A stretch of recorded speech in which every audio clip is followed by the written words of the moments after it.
I stared at my phone in disbelief. My mother had just called, inviting me to dinner at my parents' house. It had been months since we'd last spoken, and years since I'd visited them. I'm Donna, 32 years old, and the black sheep of my family, or at least, that's what they think. Growing up, I was always second best. My younger sister, Melissa, was the golden child who could do no wrong. She was prettier, more charming, and had this way of making everyone love her, especially our parents. It wasn't that they were cruel to me, they just clearly preferred her. The dance recitals they'd miss because they were too busy, they'd somehow find time for when it was Melissa's turn. The average grades that earned me lectures somehow became doing her best when they came from my sister. I sighed, putting my phone down on my kitchen counter. The marble felt cool under my fingertips, a small luxury in the apartment I never told them about. Why had Mom called now? What did they want? Fine, I muttered to myself, I'll go. A week later, I pulled up to my parents' modest suburban home. I deliberately dressed down, jeans, a simple blouse, and minimal jewelry. Nothing that would indicate I was anything but the struggling middle manager they thought I was. Taking a deep breath, I rang the doorbell. Dad opened the door. Donna, come in, come in. His welcome seemed genuine but distracted. As soon as I stepped into the living room, I saw why. Melissa was holding court on the couch, Mom and Dad's attention fully focused on her as she gestured wildly, telling some story about her workplace drama. She paused mid-sentence when she saw me, her perfect smile never faltering. "Oh, the prodigal daughter returns," she said, her voice dripping with false sweetness. Mom jumped up. "Donna, honey, we're so glad you could make it." She hugged me briefly, then immediately returned to her spot beside Melissa. I settled into an armchair across from them, watching as Melissa's eyes scanned my outfit with barely concealed contempt. "Love the thrift store chic look," she said, smirking. "Thanks," I replied simply, not all of us need designer labels to feel good about ourselves. Dad cleared his throat. "So, Donna, your mother's made a lovely dinner. Should be ready in about 20 minutes. We made awkward small talk until Mom announced dinner was ready. As we gathered around the dining table, the same one from my childhood, Dad poured wine for everyone. Melissa immediately launched into stories about her job at a marketing firm. "They practically begged me to take on the Johnson account," she was saying. "Said I was the only one who could handle it." "That's wonderful, sweetie," Mom beamed, reaching over to pat her hand. Dad turned to me suddenly. "And what about you, Donna? Still at that same company?" "What was it, assistant manager?" I took a sip of wine before answering. "Still at Berkshire Financial, yes." Melissa snorted. "God, Dawn, you've been there what, 8 years now? Most people would have moved up by your age." "I mean, I've been promoted 3 times in 4 years." I could feel my jaw clenching. If they only knew that I'd been Berkshire's financial director for the past 3 years. That my annual bonus alone was more than Melissa's yearly salary. That I'd been featured in Business Weekly's 40 Under 40 last year. But they didn't know because they'd never asked, never cared enough to keep up with my life. Instead of correcting her, I simply smiled. "Not everyone has your drive, Mel." "Or her talent," Mom added, serving Melissa another helping of mashed potatoes. The conversation continued in this vein throughout dinner. Melissa bragged about her impressive salary, her jealous coworkers, and her upcoming Hawaiian vacation. My parents ate it up, asking follow-up questions and showering her with praise. Not once did they ask anything meaningful about my life. "I've been saving for Hawaii for months," Melissa was saying, "but when you make good money, it's not that hard." She shot me a smug look. "That sounds wonderful," I said, pushing my plate away. "But I should probably get going, early meeting tomorrow. Thanks for dinner, Mom." I stood, gathering my purse. Mom walked me to the door while Melissa and Dad remained at the table. "It was good to see you, honey," she said, patting my shoulder. As I drove back to my downtown apartment, I couldn't shake the feeling that there had been some ulterior motive for my invitation. Whatever it was, I was glad to be heading home. Back in my spacious apartment, I kicked off my shoes and poured myself a proper glass of wine, not the cheap stuff my parents served. Just as I was settling onto my balcony with a view of the city skyline, my phone pinged. A message from Melissa: "Hope you're not too down about your sad little life, sis. Not everyone can be successful, I guess.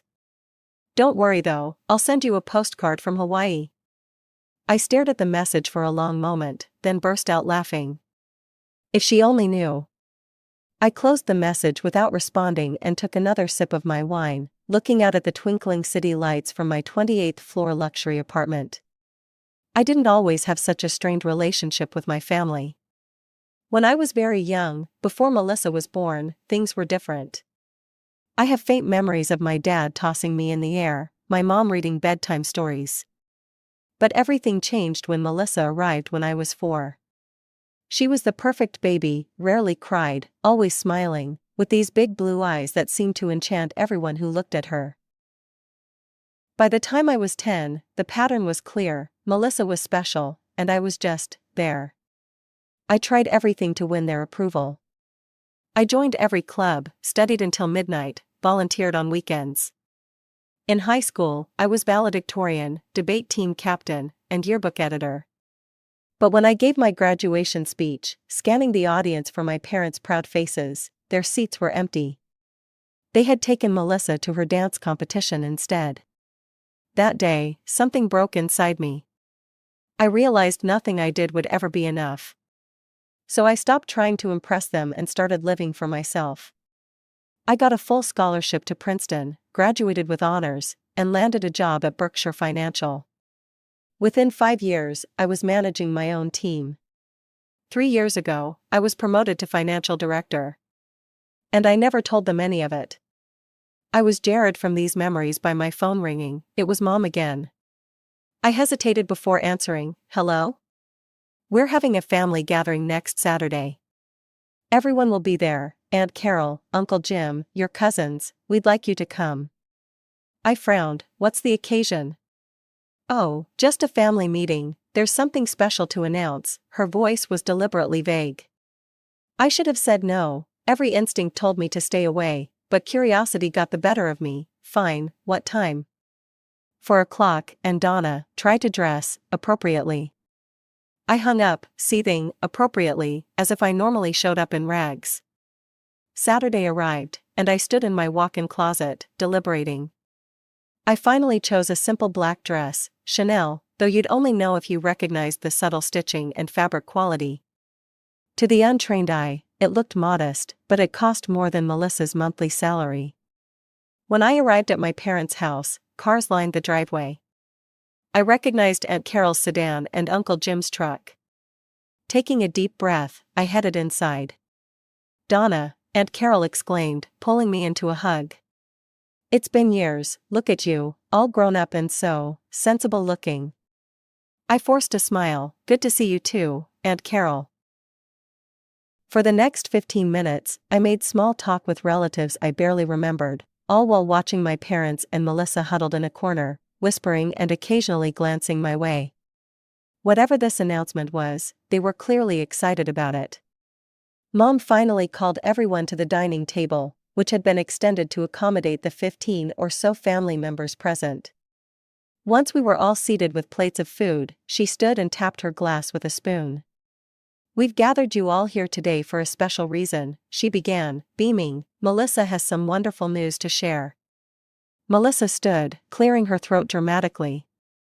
2 weeks ago, she announced, her voice dripping with satisfaction, "I bought my own apartment in Westridge Heights." The room erupted in applause. Westridge Heights was indeed one of the nicer areas in town, though far from the most prestigious. "It's a gorgeous 2-bedroom, Melissa continued. "Mom and Dad helped with the down payment, of course." She blew them a kiss, which they received with beaming smiles. "When's the housewarming party?" Cousin Brian called out. Melissa simpered. "Oh, I haven't decided yet, still getting everything perfect." I smiled to myself, taking a sip of water. Good for her, it was a nice accomplishment, even if she needed our parents' help. Mom suddenly turned to me, her voice unusually loud. "Donna, you haven't congratulated your sister." All eyes turned to me. Melissa giggled, she's probably just jealous, not everyone can afford property in this market. My parents exchanged knowing smiles. Then Mom, making sure everyone could hear, said, well, it'll be a long time before Donna can match this achievement. Property ownership is for those with real careers. The table fell silent, everyone watching for my reaction. They expected embarrassment, perhaps tears or stammering excuses. Instead, I laughed, a genuine, spontaneous laugh. Actually, I said, I bought my place 2 years ago. Melissa's smile faltered, a condo, you mean, or a townhouse? I took another bite of food, chewing slowly, making them wait. No, it's an apartment, 4 bedrooms, corner unit, with a wraparound terrace, in Lakeside Tower. Gasps around the table, Lakeside Tower was the most exclusive address in the city. That's impossible, Melissa sputtered, you're a middle manager. You couldn't afford a broom closet in Lakeside. I dabbed my lips with a napkin, I've been financial director at Berkshire for 3 years now. My salary and bonuses are comfortable.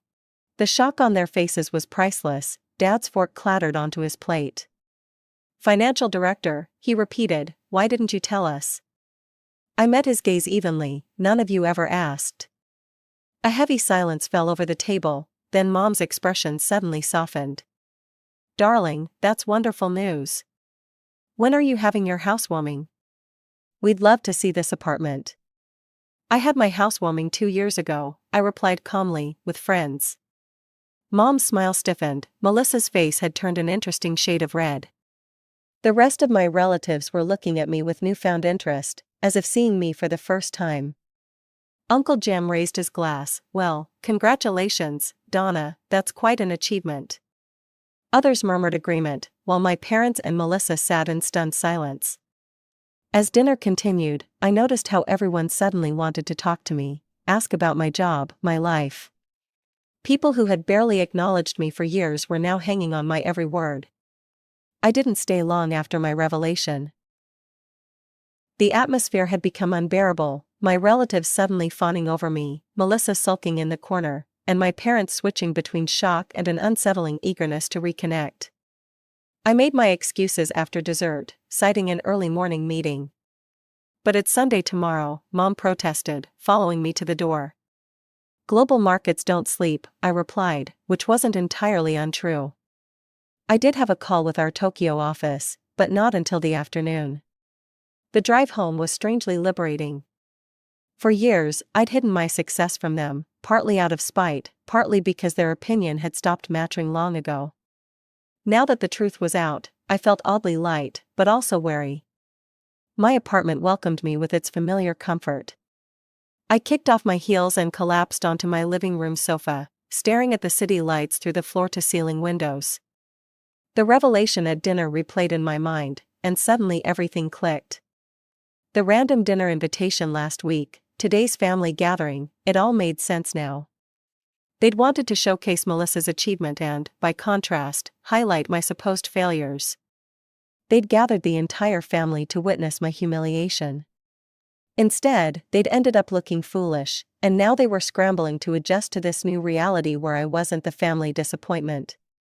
I was still processing this when my phone began buzzing incessantly. First my father, then my mother, then Melissa. I silenced it and turned on a movie instead. Whatever they wanted to say could wait until morning. When I finally checked my phone the next day, I had 17 missed calls and numerous text messages. Most were variations of "call us immediately" and "we need to talk." I ignored them all and went about my Sunday routine, yoga, brunch with friends, and preparation for the upcoming work week.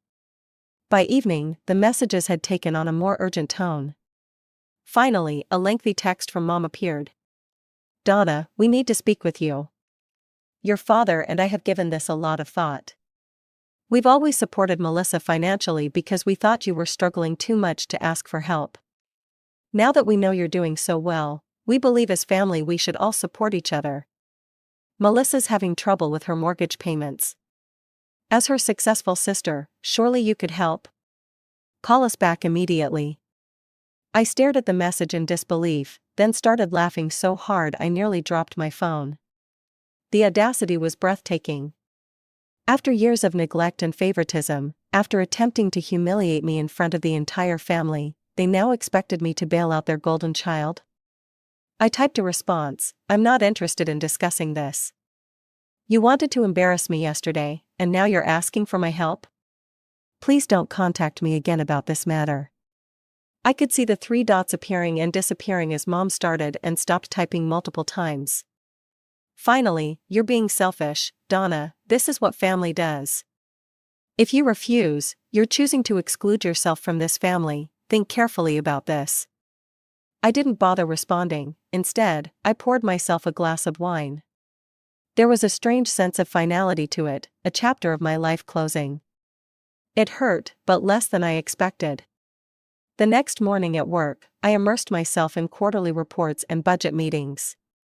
Being financial director of a major firm kept me busy enough to push family drama to the back of my mind. By midweek, I'd almost forgotten about the whole ordeal. Then my assistant buzzed my office, "Ms. Williams, there are 2 people in reception insisting on seeing you. They say they're your parents." I froze, my hand hovering over the keyboard. "Tell them I'm in a meeting." They said they'll wait as long as necessary. I sighed, weighing my options. "Give me 5 minutes, then send them in." I quickly tidied my desk and straightened my suit jacket. When my parents walked in, their expressions were a mix of awe and determination as they took in my corner office with its sweeping views. "Nice place," Dad said, his eyes lingering on the awards and certificates displayed on my credenza. "Thank you, what can I do for you?" I kept my tone professional, as if they were any other unexpected visitors. Mom stepped forward. "Donna, we need to discuss Melissa's situation. She's struggling with her mortgage payments, and with your financial success." "No," I interrupted firmly, "I'm not paying Melissa's mortgage." Dad's face reddened. "Now listen here, young lady, family helps family. Your mother and I have always." "Always what?" I asked quietly. "Always been there for me? Always supported me equally? Always showed up for my important moments?" They exchanged uncomfortable glances. "That's different," Mom said. "Melissa needed more attention? She was more sensitive. And now she needs more money, and suddenly I'm family again." I shook my head. "You didn't consider me family when you missed my high school graduation. Or when you forgot my college commencement, or any of the dozen birthdays and holidays I spent alone." "You're being ridiculous," Dad snapped. "We're your parents." "Biologically, yes, but you stopped acting like parents years ago." I stood, signaling the end of our meeting. "I have work to do." Mom's expression hardened. "If you turn your back on us now, you'll regret it. Family is all you have in the end. I have friends who've been more family to me than you ever were." I pressed the intercom. "Nancy, please show my visitors out." As they left, Dad turned back. "You're making a terrible mistake, Donna, this isn't over." The door closed behind them, and I sank back into my chair, emotions swirling. Part of me wanted to cry, but a stronger part felt relieved, as if I'd finally excised something toxic from my life. I threw myself into work over the next few weeks, extending my hours and taking on additional projects. If my colleagues noticed any change in my behavior, they were professional enough not to mention it. I declined invitations for after-work drinks and weekend brunches, preferring the solitude of my apartment or the distraction of long runs along the riverfront. Then, almost a month after the confrontation at my office, my phone rang with an unfamiliar number. "Hello?" I answered cautiously. "Donna, it's Aunt Carol." I relaxed slightly. Aunt Carol had always been the least judgmental of my relatives, though we'd never been particularly close. "Hey, Aunt Carol, what's up?" "I thought you should know what's happening," she said, her voice lowered as if she was afraid of being overheard. "Your parents are telling everyone that you're a terrible person. They're saying you refused to help your sister even though you're swimming in money, and now they're struggling to make her mortgage payments." I laughed dryly. "Let me guess, Mom's taken extra shifts and Dad's working weekends?" "Exactly, how did you know?" "Because that's the narrative they want. Poor, Hardworking parents sacrificing everything for their struggling daughter while the selfish, wealthy one refuses to help. Aunt Carol hesitated. So, is it true? About not helping them? Yes, it's true. I'm not paying my sister's mortgage. Can I ask why? I sighed, pacing my living room. Aunt Carol, do you remember my high school graduation?